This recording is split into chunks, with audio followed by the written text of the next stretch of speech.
when you hear about somebody passing away, you say it's a terrible thing, but when it strikes home, that's terrible. In 1987, Dean Martin got hit with the kind of heartbreak that stops everything cold. His son, Dean Paul Martin, died in a plane crash while flying a military jet. He was only 35, and after that, Dean was never the same. The man who once owned every stage, crooned his way into hearts, and made sipping whiskey look like an Olympic sport, just checked out. He canceled tours, ghosted Hollywood, and swapped tuxedos for golf polos. Friends said he got quiet, like really quiet. No more wisecracks, no more smooth swagger. It was like the light dimmed, and he didn't care if it came back on. Losing his son knocked the wind out of him in a way no Vegas hangover ever could. And even though he still had fans, fame, and a fat bank account, none of that could touch the pain. That moment didn't just break his heart, it changed his whole rhythm. From school desks to boxing rings. Long before he was sipping cocktails on stage and crooning to packed Las Vegas crowds, Dean Martin was just Dino Paul Crecchetti, a shy kid from Steubenville, Ohio, born on June 7, 1917. His father, Gaetano, was a barber who'd immigrated from Italy, and his mother, Angela, cooked up traditional meals and ran the household like a general. Italian was Dino's first language. He didn't speak English until he was 5, which made school, let's just say, not his favorite place. And the feeling was mutual. Dino didn't exactly shine academically. He once said, "I left school because I thought I was smarter than the teachers." Classic Dean, dropping out of Steubenville High School in 10th grade because he figured the real world had more to offer than homework and chalk dust. What did the real world look like for young Dean? Well, let's just say he didn't jump straight into Hollywood. He started playing the drums in local bands as a teenager, long before he ever thought about singing. He wasn't great, but he had rhythm. And rhythm was currency in the local dance halls. When that didn't pay the bills, Dean bounced around blue-collar jobs like a guy collecting stamps. He worked in a steel mill, stacked crates in a speakeasy, and even tried his hand at delivering bootleg liquor during Prohibition. That's right, Dean Martin had a little outlaw phase. Not exactly Scarface, but let's just say he knew how to keep things under the radar. And then came boxing. Yes, Dean Martin was a boxer. He fought under the name Kid Crochet, which sounds like someone's grandma with a mean left hook. He claimed he had 12 bouts and won most of them, though no official record exists. Dean joked later, "I won all but 11. In truth, he wasn't terrible, but getting punched in the face for $50 a match wasn't exactly a sustainable lifestyle. Still searching for something that stuck, Dean also tried working as a croupier at an illegal casino. He dealt blackjack, poured drinks, and learned how to charm just about anyone who walked through the door. That smooth, effortless swagger he'd later be known for? It was forged in smoky back rooms where the stakes were high and everyone had something to prove.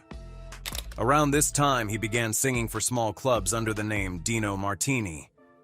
Yes, like the drink. It was catchy, classy, and just theatrical enough to get noticed. A club owner told him, "You're not a singer, you're a stylist," and that stuck with Dean. He didn't try to belt like Sinatra, he crooned like a guy who'd already won the girl and didn't need to try too hard. By the early 1940s, he was getting regular gigs, and people were starting to remember his name. That's when he met Jerry Lewis, the wild-eyed comic who'd become his partner in chaos for the next decade. But before that comedy gold, Dean had to hustle through the grind. Steel dust on his boots, boxing gloves in his locker, and a voice that hadn't quite found its groove yet. Looking back, Dean never pretended he had some noble climb to the top. "I wasn't poor," he said. "I was broke." Big difference. Being poor is a circumstance. Being broke is temporary. And Dean Martin? He was never going to stay down for long. Dean and Jerry take on the world. By the early 1940s, Dean Martin had finally found his groove, not in a boxing ring or behind a roulette table, but on stage, crooning to half-drunk crowds in dimly lit nightclubs. He wasn't an overnight sensation, but he had that old-school charm that made people stop mid-sip. His voice was smooth like bourbon, and his delivery, pure velvet. Then came 1946, and boom, Jerry Lewis. A wild, motor-mouthed comic who moved like a cartoon character on espresso. Dean was the calm, cool, martini-sipping lounge singer. Jerry was the human firecracker.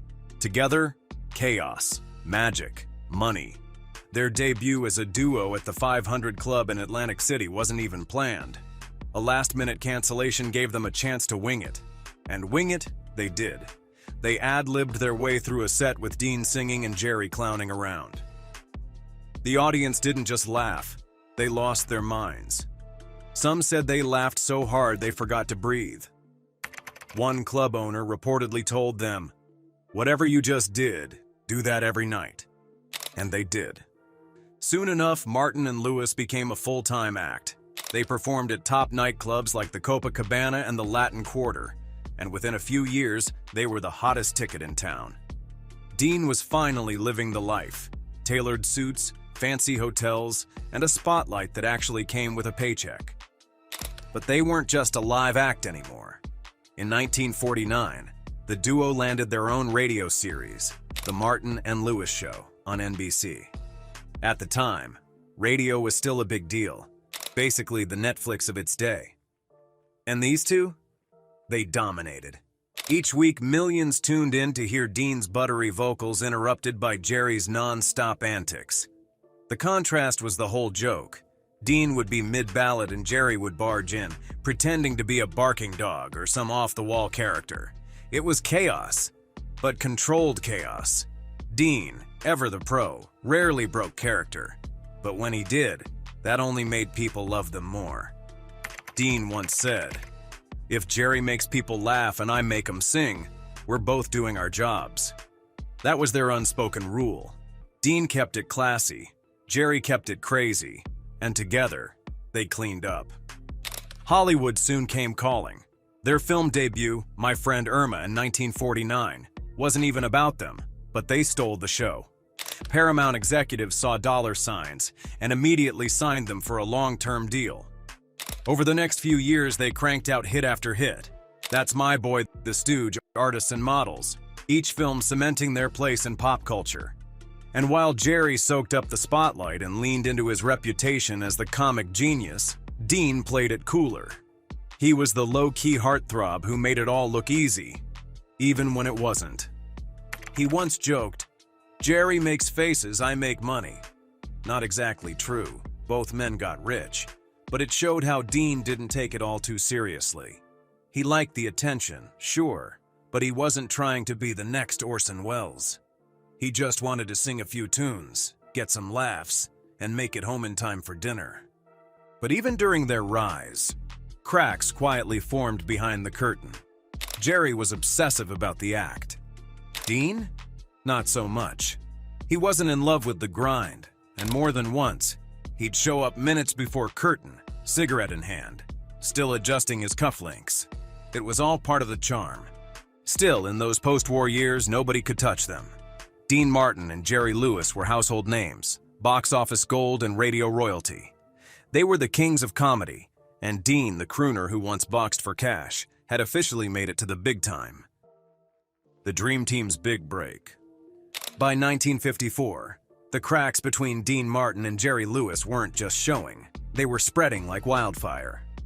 Their film Three Ring Circus was a hit, but behind the scenes, the mood was anything but cheerful.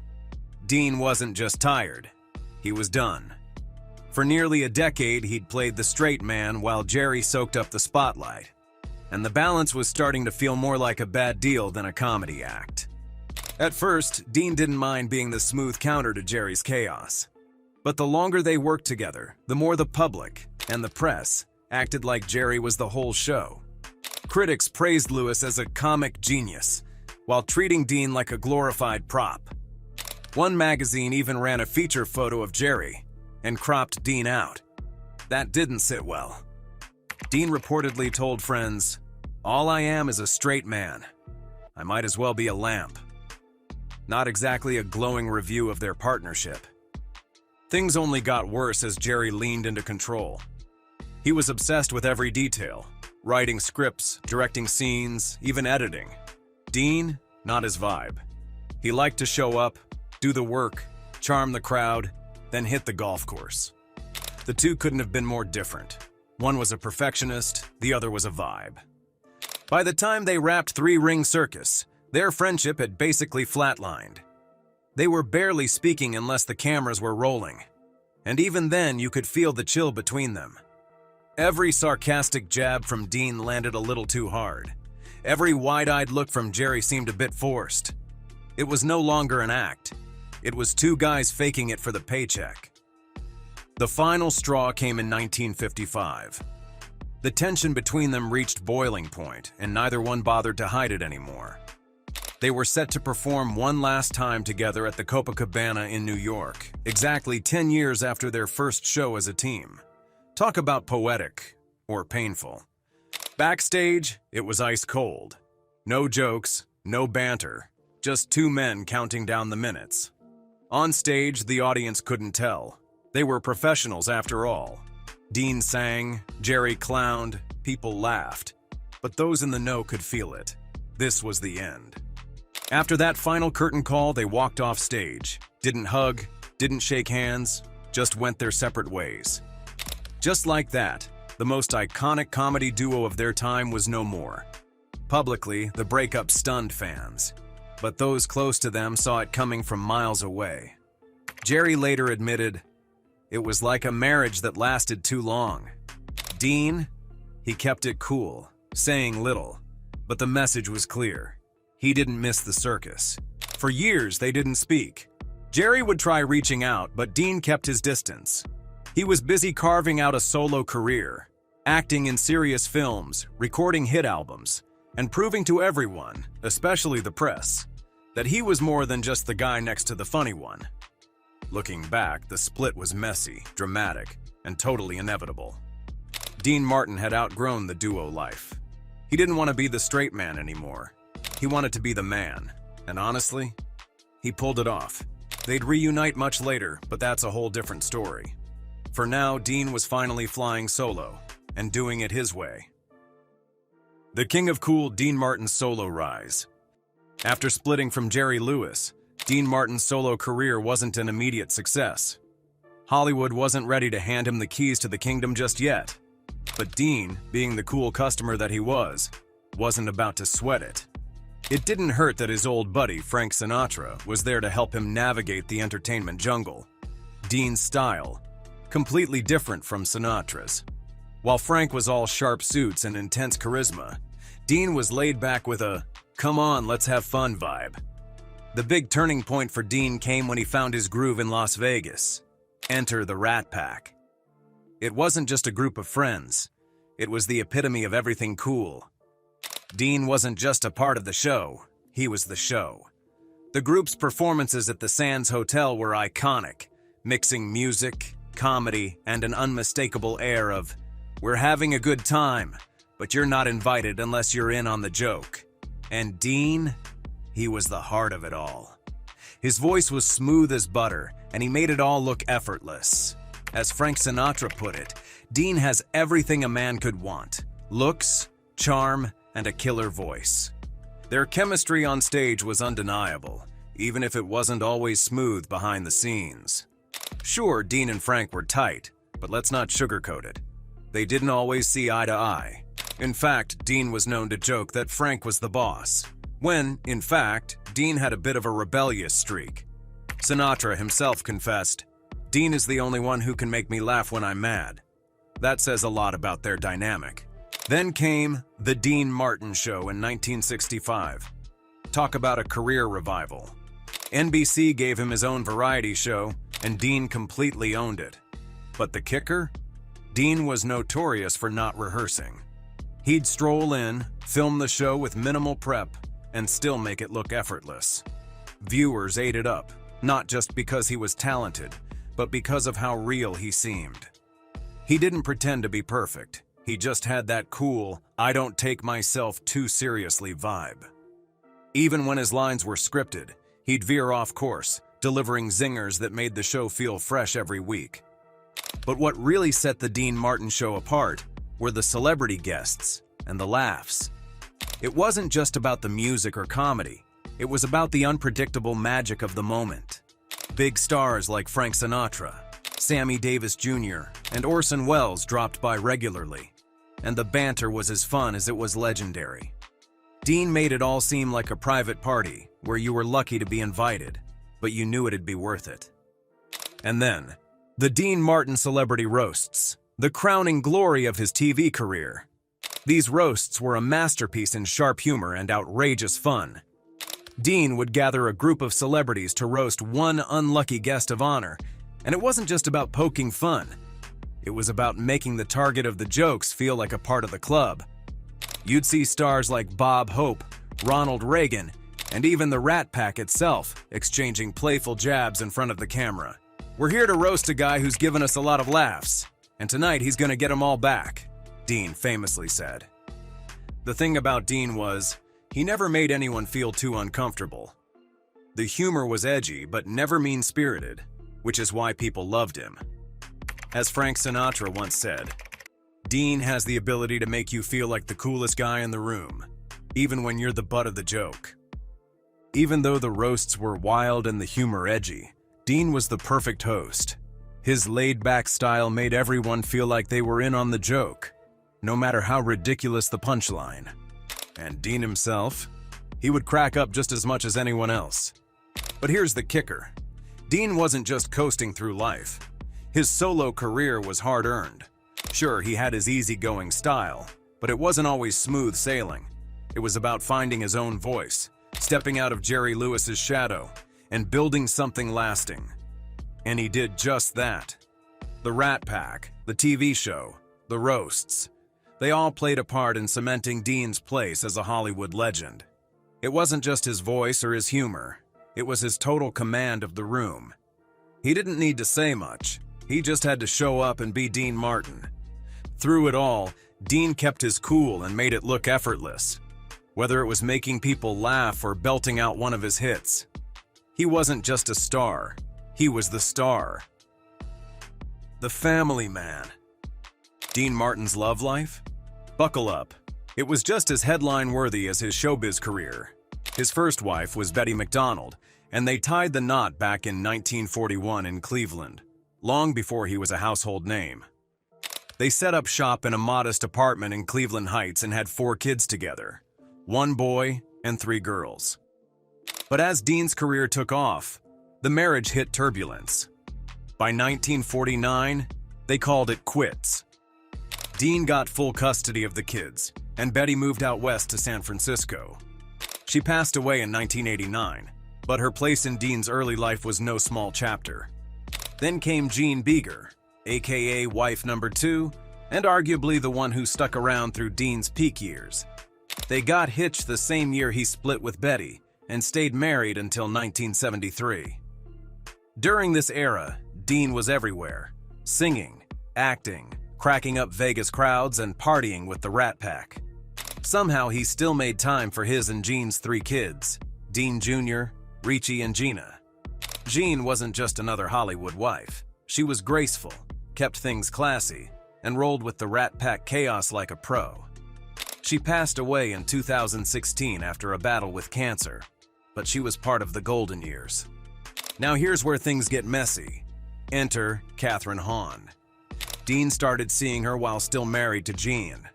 Classic showbiz drama. After his divorce in '73, he wasted no time and married Kathryn that same year. He adopted her daughter, Sasha, making her part of the Martin clan. But this marriage didn't have the staying power. By 1976, they'd gone their separate ways. Kathryn stepped out of the spotlight completely after that, only reappearing publicly for Dean's funeral in 1995. But here's what really matters. No matter how many marriages he had, Dean took his role as a father seriously. Behind the tuxes and the cocktails, he was a hands-on dad to 8 kids. Dean didn't parade his fatherhood around in front of the cameras, but those who knew him said he was deeply caring. His kids often described him as a family man at heart, and there was no mistaking the bond they shared. His son, Richie Martin, said, "He was always there for us. He wasn't just a dad. He was our hero." Now, Dean wasn't perfect. No one is. But his kids knew they came first. Even in the middle of his stardom, he found time to show up at their events, listen to their problems, and even crack a few jokes to lighten the mood. Sure, he had his moments as a Hollywood playboy, but when it came down to it, his role as a father was one of the most important parts of his life. And as much as he enjoyed the company of friends like Sinatra and Sammy Davis Jr., nothing beat the joy of spending time with his kids. Dean Martin might have been a larger-than-life figure, but as a father, he was just like anyone else, wanting to make his kids laugh, giving them life lessons, and making sure they knew they were loved. The tragic loss. Dean Paul Martin's death. Dean Martin's life took a dramatic turn after the death of his son, Dean Paul Martin, in 1987. Dean Paul, who was serving as a pilot in the military, tragically died in a plane crash. At only 35, he was gone, and his father's world was shattered. The pain of losing his son was something that Dean never fully recovered from, and it deeply affected his desire to continue in the limelight. His grief took a toll on his once playful, larger-than-life persona, and suddenly, the once exuberant performer seemed to retreat into himself. After this heartbreaking loss, Dean made a shocking decision. He decided to stop performing. The entertainment world he had conquered for decades no longer held the same appeal. Rather than flying from one show to the next, he chose the peace of golf. "Golf is my kind of game," he would say. "You don't have to be fast. You don't have to be good. Just take your time and enjoy the quiet." Golf became his retreat, a way to escape the noise and find some solitude. A far cry from the flashing cameras and crowded stage lights, it gave him a break from the public eye and the pressure to perform. But Dean's exit from the public eye wasn't just about escaping grief, it was about reclaiming his life. Having had enough of the grind of Hollywood, he stopped taking up offers and distanced himself from the frenzy of fame. Even the legendary Rat Pack, the group of friends that included Frank Sinatra and Sammy Davis Jr., couldn't pull him back. A reunion tour with them? Dean said, "I've had my time, and now I just want to relax." As much as he loved his friends, the carefree, fun-loving persona that had made him an icon seemed like a distant memory. His desire to sit back, away from the hustle, seemed like a natural evolution. Even when the possibility of earning more came up, Dean wasn't interested. The only thing that mattered was peace. But while he left the stage, he didn't leave empty-handed. Dean had built up a fortune from his singing career. His hit songs like "That's Amore" and "Everybody Loves Somebody," and his extensive work in television and film. By the time he passed away in 1995, his estate was worth a substantial $30 million, and his legacy was already set. Still, even in his absence, his family made sure his name remained in the spotlight. Dean's children were determined to keep their father's legacy alive. His daughter, Deanna Martin, became a central figure in the effort to honor him. She wrote a memoir titled "Memories Are Made of This," offering fans a glimpse into their family life. As she put it, "Dad was never just the star on the stage. He was the star at home too." Deanna also helped organize annual events like the Dean Martin Festival in Steubenville, Ohio, his hometown, ensuring that the legend would never be forgotten. And it wasn't just family nostalgia keeping Dean's memory alive. The iconic artist group began to manage his estate, ensuring his music remained in circulation through streaming platforms and licensing deals.